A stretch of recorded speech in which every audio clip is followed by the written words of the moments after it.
இது 4, இது 4, இது 4. சரியா? இந்த முதல் 2 வராது, நமக்கு கணக்கில் வராது. 3, 4 தான். இது ரெண்டுமே வந்து உனக்கு வந்து அப்புறம் இந்த செகண்ட் ரூல் என்னென்னா, மீடியல் மோட்டார், லேட்ரல் சென்சரி, நடுவில் வந்து மிக்சர். சரியா? மோட்டார் எல்லாமே மீடியில் தான் வரும். ஃபார் எக்ஸாம்பிள் இப்போ 3rd நாள் மீடியில் தான் இருக்குது, 4th நாள் பின்னாடி இருக்கும்.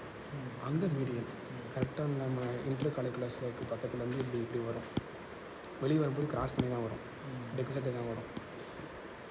சரியா? ஸோ முடிஞ்சிருச்சு 2 நரம்பு மேலே மிட் பிரெயினுக்கு. அப்புறமாட்டி பான்ஸ் 5, 6, 7, 8 இருக்குது. சரியா? இதில் வந்து யார் மோஸ்ட்டு மோட்டர் மீடியம் பேசிட்டான். 6 அப்புறமாட்டி 7 வந்து மோட்டர் ப்ளஸ் சென்சேஷன் ரெண்டுமே இருக்குது.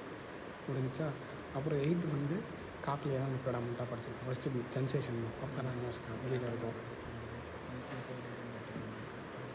இப்போ 5வது ஒன்று இருக்குது, அது தனியாக இருப்பான், அவனை விட்டுரு.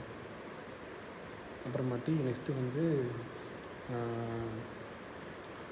கீழே மிடுலாவுக்கு வந்து பார்த்தோம்னு சொன்னால் சேம். மோட்ரு யார் இந்த 5ல் 9, 10, 11, 12 பியூர்லி மோட்டார்.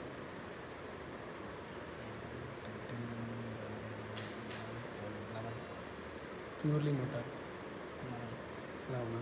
இந்த சென்சேஷன் யார் கொடுக்குறா? C1, C2 சேர்த்து 11ஓட தானே கொடுக்கும். 12. பியூர்லி மோட்டார் 12 தான். ஸோ 12 தான் வந்து மீடியலாக இருக்கும். ஸோ அதாவது இது வந்து நம்ம மிடுலாக, இந்த மிடுலாக இருக்குது. இந்த சல்கஸ் பேர் வந்து மீடியன் சல்கஸ்ஸு. இது வந்து ஆன்ட்ரலாட்டர் சல்கஸ்ஸு, அப்புறம் போஸ்ட்லாட்டர் சல்கஸ்ஸு. இந்த இடம் தான் ஆலிவ்க்கு முன்னாடி, ஆலிவ்க்கு பின்னாடி. ஆலிவ்க்கு முன்னாடி வந்து உனக்கு வந்து இது ஆலிவுக்கு முன்னாடி வந்து 12th நர்வ் வந்துடும். ஏன்னா இருக்கிற மீடியில் தான் படித்தோம்.